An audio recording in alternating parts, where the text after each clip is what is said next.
All right, hey, what's up, y'all? So today we're talking food prep. And in this short video, we're gonna talk about some prerequisite information. We're gonna talk about the importance of batch cooking your staples. And then we're gonna share with you our 2 food prep strategies. The first one is our 2-day food prep strategy, and the second one is the very popular leftovers method. So let us begin.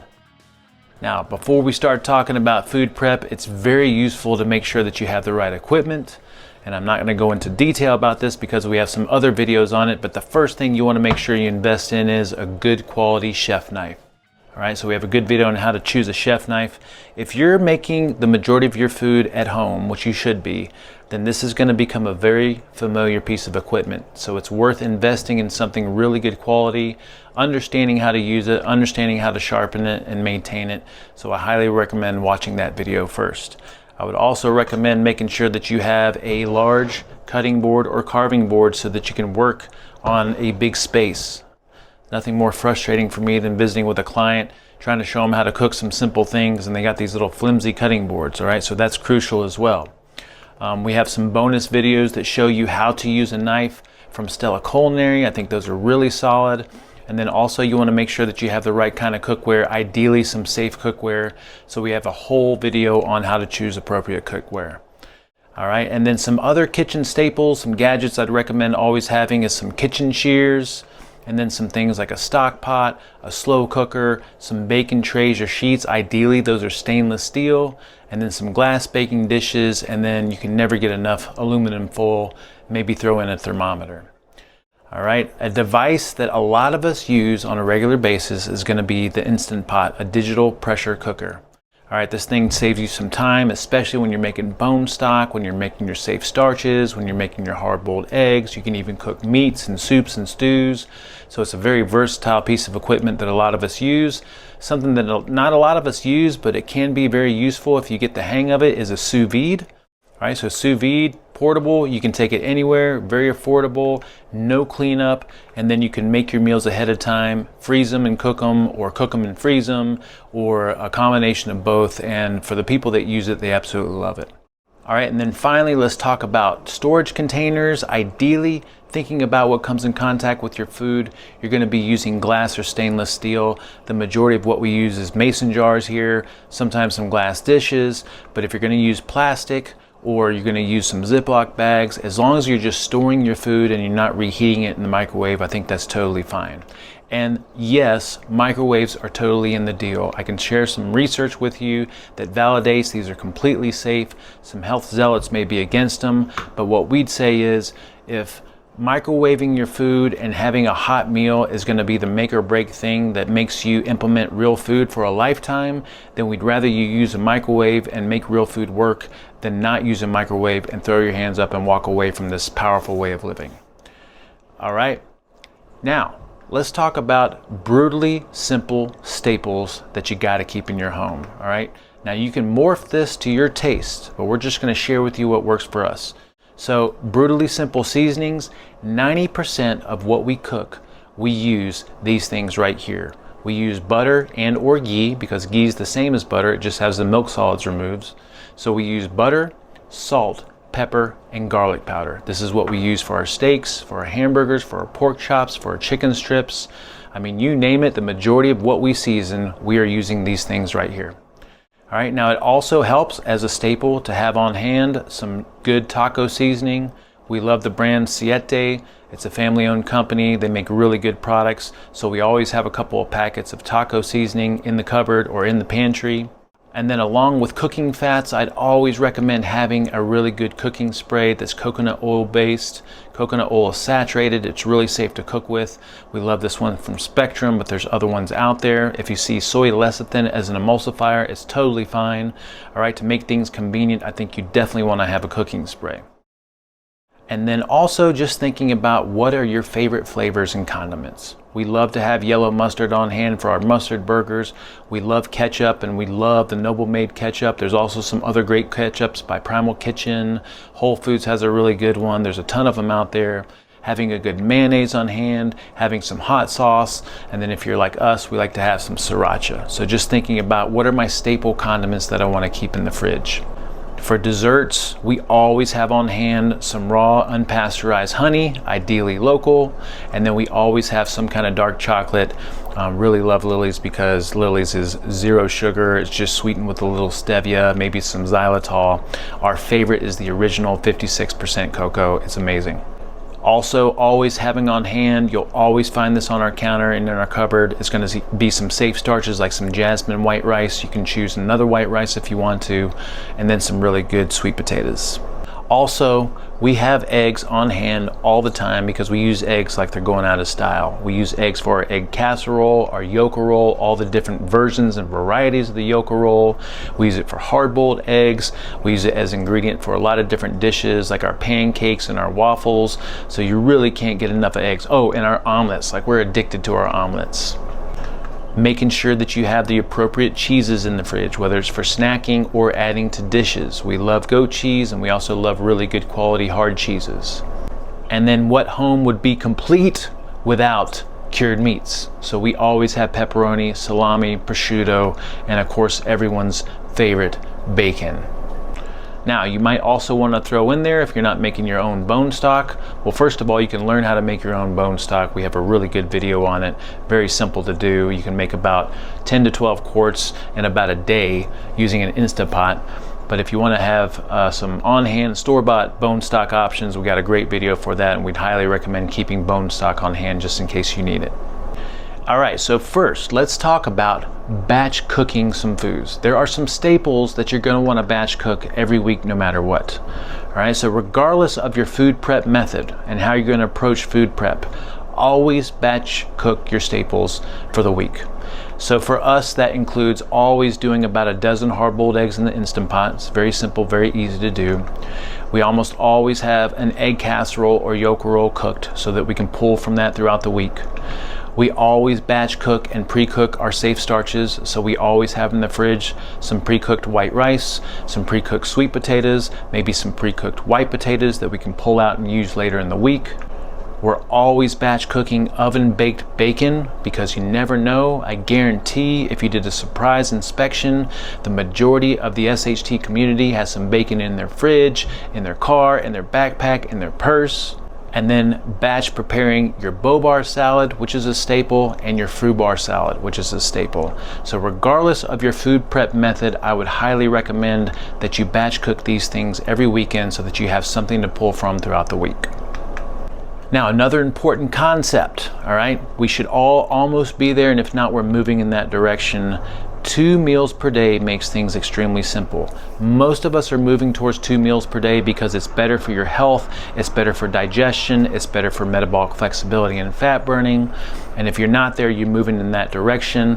It's very simple, elegant, and freeing because you're not preparing food for a lot of different meals and you're not having to worry about snacks and meals so often. You only need to plan, if you're eating 2 meals a day, you really only need to plan for your evening meal. Because your first meal or that first part of the day's meals are going to be some easy staples, and that's the way to think about it. If your first meal or your first day's meals look exactly the same every single day, it's totally fine because we're trying to accomplish something here. Most of us are trying to get our variety in the evening meal. All right, so let's first talk about the 2-day food prep method. Very solid, a lot of people like to use it. And again, like we mentioned before, with this method, your first meals are kind of a given. They're your staples. They're the things that you're turning to all the time. Your traditional eggs and bacon and eggs and sausage and omelets. And maybe it's part of what you're using that batch cooking for. So you're batch cooking your hard-boiled eggs and your egg casserole and yolk roll and bacon.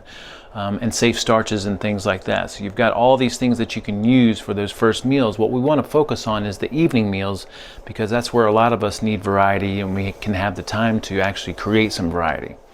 All right, so with this method, you're shopping on one day, which is usually for most of us a Saturday, and then you're prepping and cooking everything on a Sunday. And by the time you're done with that, theoretically, you've got all your food prep for the week.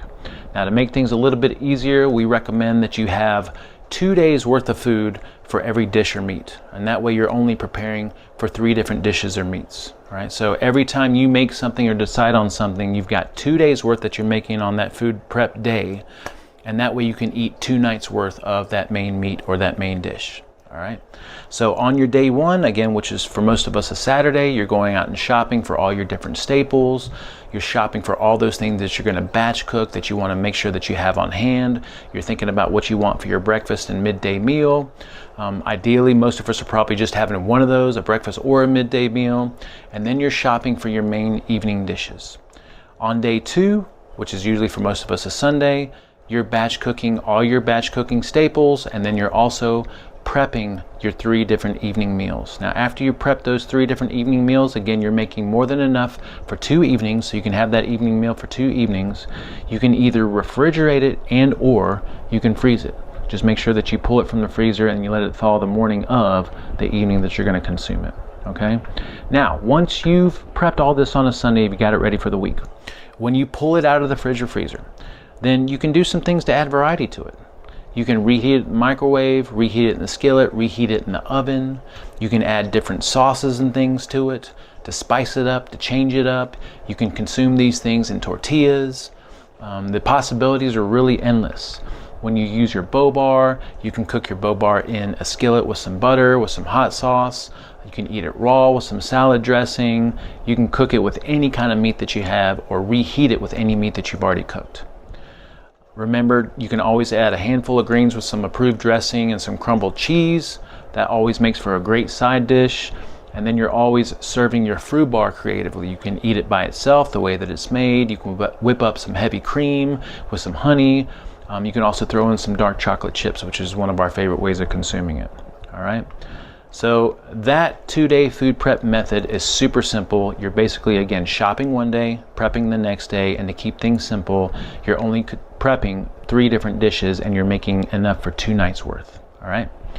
Now, the second method, which is our favorite method, is the leftovers method. With the leftovers method, again, we still assume that your first meals of the day are staples. They're probably the things that you're batch cooking. All right, your hard-boiled eggs, your egg casserole, your omelets, your bacon. All right, so we're really focused on this evening meal. And with this method, you're planning on coming home and cooking fresh once every 2 nights, because you're going to cook enough when you cook for 2 evenings. All right, so you're going to plan your first meal, whatever that is. If you got a second meal or you need to be prepped with some snacks, you're going to make sure that you have those available. You're going to think about what are your favorite cuisines, what are your favorite flavors and dishes, and you're going to factor that into your calendar. And also always think about what are you going to have for dessert. Again, we like to have fruit bar salad prepared.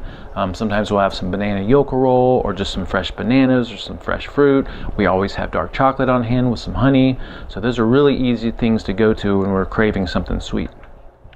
And then always make sure you batch prepare the basics so you have those available. Now you can throw those in the mix with your evening meal as well. Sometimes we'll throw in a couple hard-boiled eggs with some mayonnaise and some mustard, some brutally simple deviled eggs, or we'll throw in some reheated egg casserole or yolk roll with our evening dishes. But then you want to just plan for the week. And really what you're doing here is you're just thinking, what are our favorite dishes? What do we want to do this week? And you're only doing that every other night, because when you cook those foods on that one night, you're cooking more than enough for that night and another night. And that way you're having leftovers the next night. All right. So it's a fresher way to prepare foods. You're not doing everything on a Sunday. It's not so much work. Usually when we come home and make these different evening dishes, they're super simple. They take us about 15 minutes. And we get really creative with the things that we like, and we have a list of things that we like that we pull from. All right. Now we have a weekly leftovers method template that we'll share with you. It's a PDF. You can print it out and put your own personal info in there. We also have some different food matrices we've been working on. We call it brutally simple food matrices. They're actually meat matrices because that's where the majority of our main meals come from. We give you all kinds of different ideas for eggs and beef and chicken and pork and seafood. There's probably other things that we can add to that, so if you have any ideas, just let us know, because we're totally open to feedback. All right, and then finally, we've put together our own personal dinner matrix with our main dishes and our side dishes and our different desserts that we like. So as time's gone on, we've come up with our different staples that we absolutely love. And so we've made this matrix as a reminder for us to get some variety. So if we haven't had one of these in a while, we'll make sure that we make it or plan for it in our weekly leftovers method. So we've got things in here like our chicken fingers, our mustard burgers, our pork belly, all our different versions and varieties of steaks, pork chops we almost have every week. We love our little massive omelet and our breakfast for dinner, which would basically be an omelet or some scrambled eggs or an egg burrito and a Parmesan cheese wrap with some pancakes, some homemade pancakes, or some waffles or some crepes. We love beef and pork roasts. We love doing buffalo wings and some approved hot sauce. So those are our favorites, and then we also of course have our different side dishes like our safe starches and our yoke roll pizza. Love buttered carrots. We'll steam them in the Instant Pot and cut them in half and toss them in butter with some salt and pepper, and sometimes some buttered veggies. For dessert, we almost always have some fresh fruit or some banana yoke roll. We love our homemade SHT fudge. We haven't shared the recipe for that yet, but you can get it from us if you want. And then as a fallback, we almost always have some bananas that we'll crumble up in a bowl and then put some chocolate chips in there, or break up some chocolate and then drizzle some honey over it. That's a really good fallback, all right?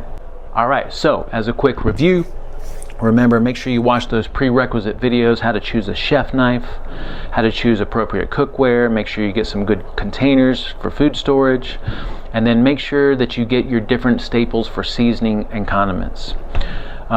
Solidify what your personal staples are that you want to prep every week. All right, for us, again, it's like hard-boiled eggs and yolk roll and casserole, but you can come up with whatever your staples are. I think that's a pretty solid list that we came up with today. And then you're choosing one of these food prep methods. I'd say if you haven't given either one of them a shot, do one of them for a week and then do the other one for the next week, just to see how they feel. And what you're going to find is over time you get so good at cooking, you get so good at meal prep, you get so good at everything that's in here, you're not so dependent upon the prepping process. You can pretty much make this happen no matter what. All right, if you have any questions, comments, or snide remarks, send them our way. Y'all keep it real.